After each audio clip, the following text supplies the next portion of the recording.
banyak banget hal-hal yang banyak orang yakinin kalau pilihan mereka tuh benar. Sampai mereka nggak sadar sebenarnya kalau pilihan mereka tuh salah. Apalagi kalau misalnya udah masuk aliran sesat. Kadang orang-orang yang masuk situ tuh ngerasa kalau misalnya pilihan dan jalan yang mereka pilih tuh pasti bener banget kan. Pun juga kadang ada beberapa orang yang ngerasa kalau misalnya harus nyelamatin orang-orang ini nih yang masuk ke aliran sesat ini, biar orang itu nggak masuk ke sana. Cuman tetap aja kalau misalnya udah masuk ke sana, mereka susah diubah gitu pikirannya. Sampai gue dapat satu cerita, ada satu keluarga yang akhirnya dia tuh bisa keluar dari sekte itu.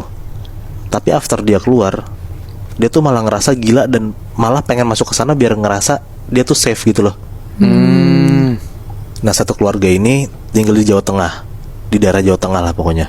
Nah, tapi di saat mereka keluar, yang tadi gue bilang kan, orang-orang satu keluarga ini, orang Jawa Tengah ini, mereka tuh ngerasa kayak hilang arah gitu, Nat. Jadi akhirnya keluarga itu ngelakuin segala cara lah biar bisa masuk ke sana lagi, ke sekte itu lagi. Nah, syarat yang dikasih sama sekte itu biar mereka bisa masuk ke sekte itu lagi, ada banyak cara lah. Salah satunya mereka harus cari tumbal, dan darah korban itu harus dikasih ke pemimpin sektenya itu. Dan satu keluarga itu mengiyakan mau ngelakuin itu. Jadi di satu keluarga ini ada bapak, ibu, dan satu anaknya cowok yang umurnya 8 tahun. Bapak itu namanya kita sebut aja Bambang, umurnya sekitar 50-an tahun. Ibu itu namanya Bu Siska, umur 45 tahun. Dan anaknya ini masih kecil, 2 SD, namanya Dion. Tahun 2015 mereka pernah masuk ke dalam sekte yang sesat banget. Intinya kayak mereka tuh ngerasa kalau misalnya Tuhan itu ada, tapi rulesnya itu salah dan merepotkan gitu loh kalau misalnya dia nggak masuk sekte itu. Nah, di ajaran sekte ini mereka ngajarin kalau ya udah nggak ada rules ya, yang penting orang-orang ini ngerasa bahagia dan pilihan mereka tuh benar. Sampai akhirnya di tahun 2017 keluarga Pak Bambang ini keluar dari sekte itu karena ada satu orang lah yang mencoba membantu dan menyadarkan mereka kalau misalnya pilihan mereka tuh salah. Cuman beberapa bulan doang, Nat. Sampai akhirnya mereka ngerasa kalau hidup mereka tuh hilang arah. Mereka jadi kayak uring-uringan, kayak pilihan agama mereka yang baru yang mereka pilih ini salah. Sampai mereka tuh ngerasa kayak mereka nggak tenang lah hidupnya karena keluar dari sekte itu. Akhirnya Pak Bambang ini begging-begging nih ke sekte itu biar bisa masuk lagi ke sana. Berbulan-bulan keluarga Pak Bambang ini ngelakuin segala cara biar masuk ke sana lagi, ke sekte itu lagi. Syarat demi syarat dikasih keluarga Pak Bambang biar mereka masuk lagi. Nah, inilah yang tadi gue bilang, kayak syaratnya nggak masuk akal. Yang disuruh nyiapin beberapa darah korban gitu dan dikasih ke sektenya, ke kepala sektenya. Tapi mereka berdua, si Pak Bambang sama Bu Siska ini ngelakuin aja gitu. Karena mereka mikir kayak daripada gue hilang arah dan gue merasa safe place gue di sekte ini, mereka ngelakuin. Itu harus berapa orang, Mui? Si kepala sekte ini bilang kalau misalnya mereka harus nyiapin 3 korban, 3 orang yang harus dia bunuh dalam tanda kutip buat darah-darah dikasih ke pemimpin sektenya itu. Wow. Nah, ada di satu malam Pak Bambang dan Bu Siska ini datang ke tempat ibadah sektenya. Tempat ibadah sektenya tuh bener-bener kayak rumah doang gitu, Nat. Dan pengandutnya pun juga gak banyak, cuman 10-an orang gitu. Pak Bambang dan Bu Siska ketemu sama pemimpin sektenya. Dan ternyata pemimpin sektenya tuh awalnya bener-bener gak mau banget terima keluarga Pak Bambang. Karena kayak ya lo udah cabut, ya udah cabut aja, lo ngapain masuk lagi ke sini gitu. Tapi dengan keadaan Pak Bambang dan Bu Siska yang ngebegging, mereka melas-melas, dan kepala sekte ini ngeliat kalau misalnya satu keluarga ini, bapak dan ibu ini ngerasa hilang arah banget, akhirnya pemimpin ini iba. Dan akhirnya dikasih lah syarat itu, kalau misalnya lo mau masuk sekte ini lagi, ya lo harus nyiapin 3 darah korban yang lo kasih ke gua.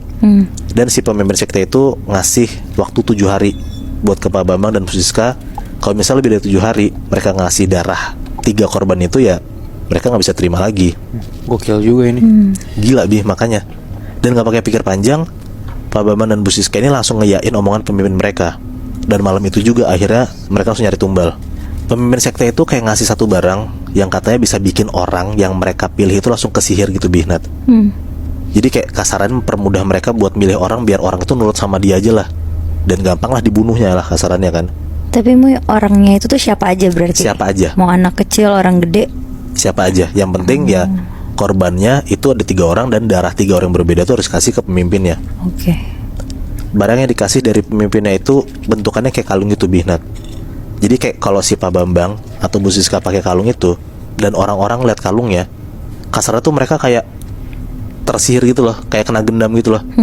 Jadi kayak mereka nggak sadarin diri dan apapun yang Pak Bambang dan Bu Siska ngomong ya nurut aja. Anjing, sakti banget tuh. Sakti banget, makanya kayak Ya ini menurut gue emang udah sesat banget ya. Tapi pas dites sama Pak Bambang dan Bu Siska, ya emang kalung ini emang works gitu loh.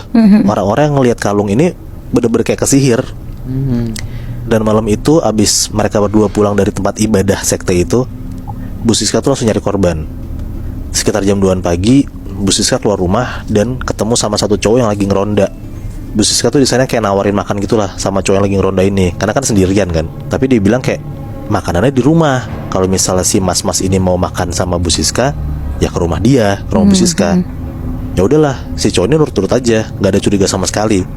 Ikutlah ke rumah Bu Siska. Sampai di rumah Bu Siska dan udah masuk ke kamar, tiba-tiba diajak ke kamar. Jadi tuh posisinya si cowok ini maju duluan, masuk ke kamar, baru Bu Siska nyusul. Pas sudah masuk, pintu ditutup dan tiba-tiba cekrek, dikunci gitu. Si cowok ini kaget lah, kayak tiba-tiba kok pintu dikunci. Nengoklah dia ke belakang kan, ke Bu Siska ini. Dan pas si cowok ini ngeliat ke belakang, dia tuh ngeliat kayak Bu Siska tuh cantik banget gitu lebih, Nat. Jadi kayak dia tuh ngeliat kayak Bu Siska tuh cantik banget gitu lebih, Nat. Jadi kayak gue diajak sama cewek cakep ke kamar ini, jadi kayak kesihir gitu loh. Ya karena si cowok ini ngeliat si kalungnya itu, Bu Siska tuh pakai kalung ya. Abis itu si Bu Siska sama cowok ini ya berhubungan intim lah. Dan gak gitu lama, after berhubungan intim, kepala si cowok ini langsung dihantam pakai besi sama Bu Siska ini. Tumbang lah si cowok ini, bener-bener kayak gak bisa gerak sama sekali. Dicek sama Bu Siska udah gak ada nyawanya.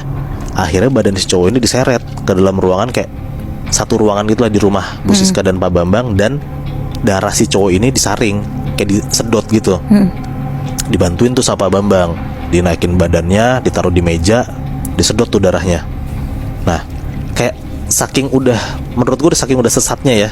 Kayak pas sembari si darah korban ditarik gitu pakai alat, si Bu Siska sama Pak Bambang tuh kayak nari-nari pakai lagu Jawa. Jadi di malam itu tuh mereka ngelakuin pembunuhan itu sambil dilantunin sama lagu-lagu Jawa, dan mereka kayak fun aja ngejalaninnya gitu. Kayak selebrasi gitu ya? Iya benar, Nat. Bisa dapat korban. Iya benar, kayak selebrasi gitulah. Itu fucked up banget. Setelah udah dapat darahnya, mereka simpen tuh darahnya di dalam lemari pendingin. Dan ya udah gitu, satu korban udah dapat kan. Korban pertama udah dapat, tinggal 2 korban lagi. Kayak dia harus mempersiapkan darahnya itu kan buat si pemimpin sektenya. Dalam pikiran mereka udah tahu nih siapa-siapa aja targetnya.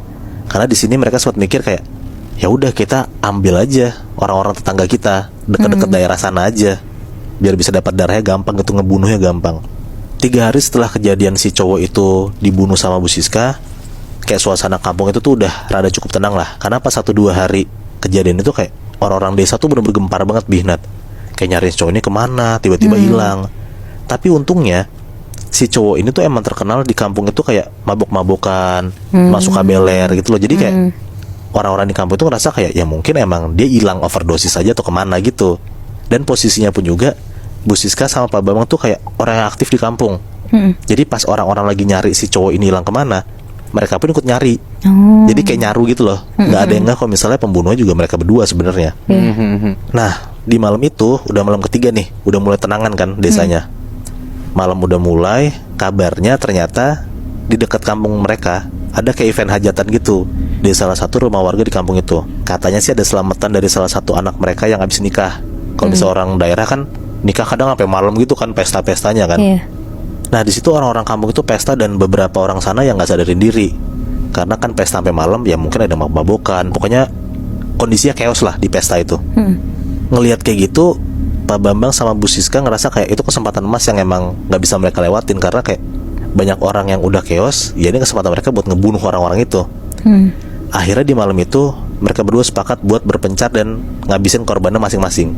Bu Siska pakai barang yang dikasih sama ketuanya, dan dia naruh barang itu di lehernya, lagi-lagi dikalungin. Dia sengaja pakai baju kebuka, ya maksudnya biar narik perhatian cowok, biar gampang digayatnya gitulah. Satu target udah kelihatan, si Bu Siska ini udah coba buat ngegoda si cowok itu. Akhirnya disamperin lah kayak bapak-bapak gitu di salah satu kerumunan yang lagi rame itu. Bu Siska bilang kalau misalnya dia mau ngobrol berdua sama si cowok ini. Dan Bu Siska bilang kalau misalnya ngobrolnya harus jauh dari keramaian. Diain lah sama bapak ini. Akhirnya Bu Siska sama bapak ini jalan tuh ke tempat sepi, kayak ke semak-semak, ke hutan-hutan gitu. Dan akhirnya mereka pelukan. Mereka ngelakuin hubungan intim lagi.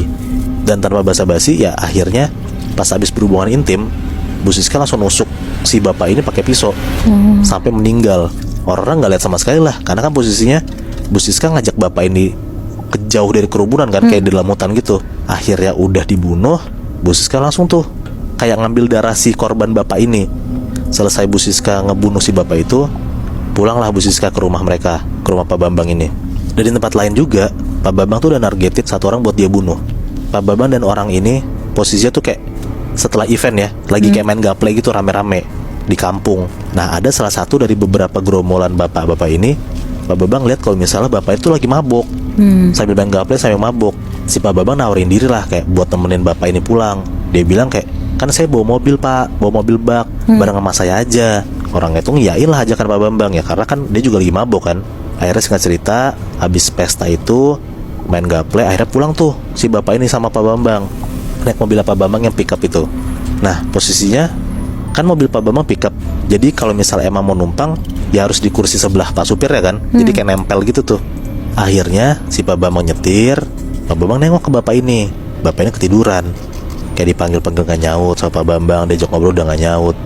Ngeliat kesempatan ini, Pak Bambang tuh langsung minggir sebentar dan mulai kayak melayani mobilnya, matiin mobilnya nih. Di desa kan udah sepi lah, ini sekitar jam 12, jam 1-an malam. Jadi kayak udah gak ada orang sama sekali lewat. Habis itu dia langsung ngambil kabel besi dan langsung ngecekek si cowok ini, si bapak ini.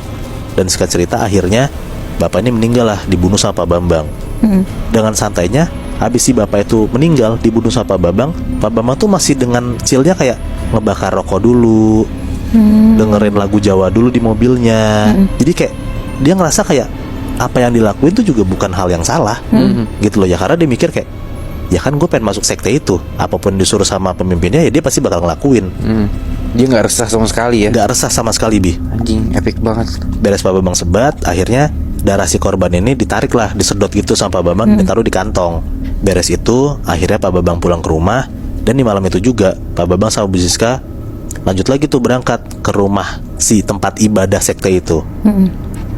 Di malam itu juga ketemu sama pemimpin sektenya, dan pemimpin sektenya tuh kayak langsung bikin upacara penyambutan gitu lagi, Bi. Nah, buat si keluarga Pak Bambang yang akhirnya masuk lagi ke sekte itu. Anaknya pun juga ikut karena dia kan masih kecil kan, nggak tahu apa-apaan, jadi ya udah ikut aja gitu. Apa yang bapak dan ibu yang lakuin. Dan akhirnya di tahun 2017 Pak Bambang sekeluarga sama Bu Siska juga masuk ke sekte itu lagi. Nah, Bi, Nat, di tahun 2018 Pak Bambang ini sama Bu Siska masuk penjara. Kenapa? Karena semua yang dia lakuin itu ketahuan sama warga desanya. Ya, Dan setelah Pak Bambang dan Bu Siska itu masuk penjara, sekte itu di Jawa Tengah akhirnya dibubarin. Oh, berarti si Pak Bambang sama Bu Siska ini tuh nganggep sektenya mereka tuh kayak sebagai agamanya kali ya? Iya, mungkin. Karena seyakin itu buat ngebunuh orang gitu-gitu kali ya? Iya, karena kayak yang gue dapet cerita juga, pas si Pak Bambang sama Bu Siska ini keluar dari sekte itu, baru beberapa bulan dia udah ngerasa kayak resah gitu loh, Nat. Dia mikir kayak, ya emang pegangan mereka adalah sekte ini kali. Makanya dia mau ngelakuin segala cara buat masuk sekte ini lagi kan. gue ngeliatnya sih kayak malah narkoba ya si sekte ini, karena lu mencoba meninggalkan narkoba gitu kan misalkan, terus lu nggak kuat sampai akhirnya lu balik lagi ke narkoba ini. Iya. Tapi akhirnya ujung-ujungnya lu kena juga negatifnya, lu masuk penjara gitu loh. Iya, gue sebenarnya juga penasaran, Bi, kayak apa yang sekte ini ngelakuin sampai Pak Bambang dan Bu Siska tuh sepengen itu masuk sektenya gitu loh. Bener-bener.